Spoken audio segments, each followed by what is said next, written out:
আজকের রেসিপিটা একটা রিকোয়েস্টেড রেসিপি। চিকেন পাকোড়া আপনারা সবাই করেছেন এবং করেনও বাড়িতে, অনেক রেসিপিও দেখেছেন। তবে আজকের পাকোড়াটা একটু ডিফারেন্ট নর্মাল চিকেন পাকোড়ার থেকে। আর তার সাথে একটা ডিপও আমি বানিয়ে দেখাবো একদম সহজে পাকোড়াটার সাথে খাওয়ার জন্য। So welcome back to Cook with Bong, আর আমি সৌরভ। চলুন তাহলে দেখে নেওয়া যাক রেসিপিটা। প্রথমেই একদম ফাইন করে আমি বেশ কিছুটা ধনেপাতা চপ করে নিচ্ছি। এর কিছুটা যাবে ডিপে আর কিছুটা পাকোড়ায়, দুটো স্টেজে। ডিপটার জন্য প্রথমেই আমি নিয়ে নিচ্ছি 1/3 কাপ মেয়োনিজ, দিয়ে দিচ্ছি কিছুটা ধনেপাতা কুচোনো, ছোট একটা পাতিলেবুর অর্ধেক রস, 1 টেবিল স্পুন ভর্তি মধু দিয়ে দিচ্ছি,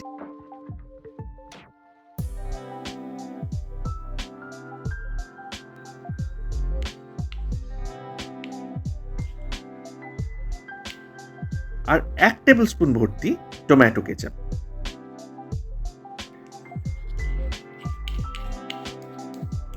ব্যাস, ভালো করে এবার মিশিয়ে নিলেই দারুণ একটা ডিপ কিন্তু আমাদের রেডি।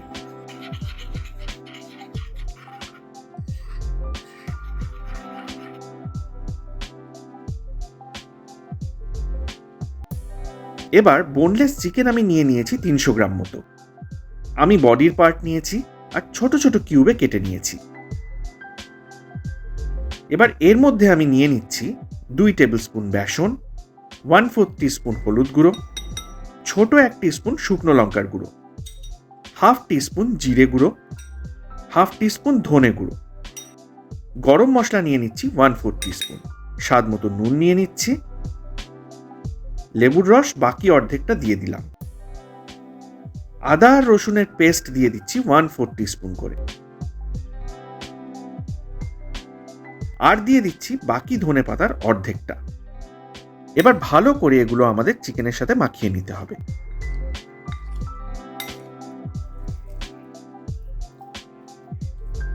আর খুব শুকনো হয়ে গেলে সামান্য 1 টেবিল স্পুন মতো জল দিয়ে নেবেন।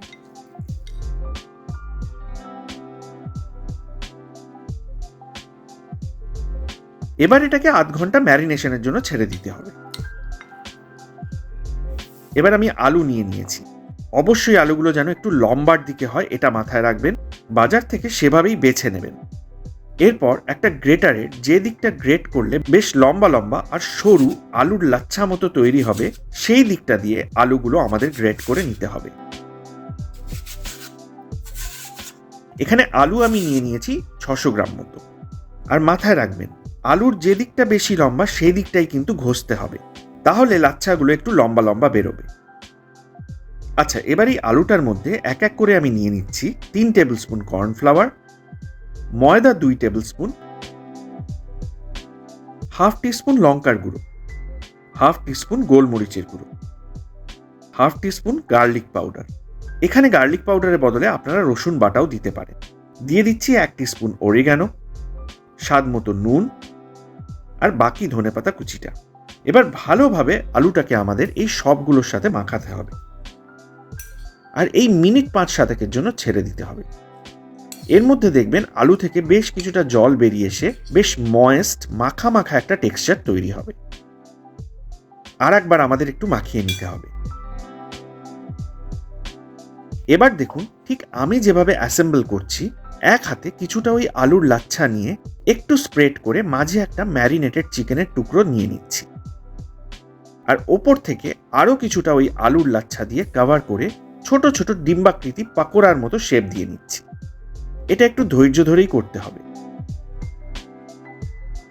চিকেনটা যাতে পুরোপুরি ঢাকা পড়ে যায় সেটা খেয়াল রাখবেন।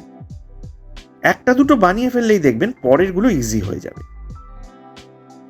সবকটা এইভাবে রেডি হয়ে গেলে এবার ভেজে নেওয়ার পালা। ডুবো তেলেই ভাজতে হবে, তাই বেশ কিছুটা সাদা তেল আমি গরম করে নিচ্ছি। এবার খুব সাবধানে 3-4টে করে মিডিয়াম ফ্লেমে আমাদের এগুলোকে ভেজে নিতে হবে। হাই ফ্লেমে একদমই এই সময় করবেন না, এতে ভেতরের দিকটা কাঁচা থেকে যাওয়ার সম্ভাবনা থাকে আর বাইরেটা পুড়ে যাওয়ার চান্স থাকে। কন্টিনিউয়াসলি নেড়ে নেড়ে আমাদের খুব সাবধানে ভাজতে হবে, যাতে চারিদিকটা সমানভাবে মোটামুটি ভাজাটা হয় আর শেপটাও যাতে নষ্ট না হয়। দেখুন, চারদিকটা সুন্দর একটা গোল্ডেন ব্রাউন কালার চলে এলেই আমাদের পাকোড়া কিন্তু একদম রেডি। এইভাবেই আমি সব কটা পাকোড়া ভেজে তুলে নিচ্ছি, আর সব শেষে ওপর থেকে কিছুটা চাট মশলা ছড়িয়ে দিচ্ছি।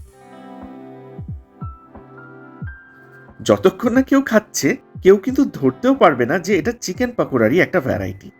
প্রত্যেককে খাওয়াবার আগে কিন্তু গেস করতে বলবেন, দেখুন তো কে কি উত্তর দেয়। আর হ্যাঁ, অবশ্যই এইভাবে কমেন্ট করে আমাকে লিখে জানান যদি কোনো স্পেসিফিক রেসিপি আপনারা দেখতে চান। আমি নিশ্চয়ই চেষ্টা করব যতটা তাড়াতাড়ি সম্ভব করে দেখানোর।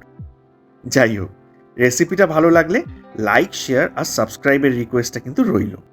আরও অনেক পাকোড়ার রেসিপি আসছে ফিউচারে, মিস করবেন না যেন কোনোভাবে।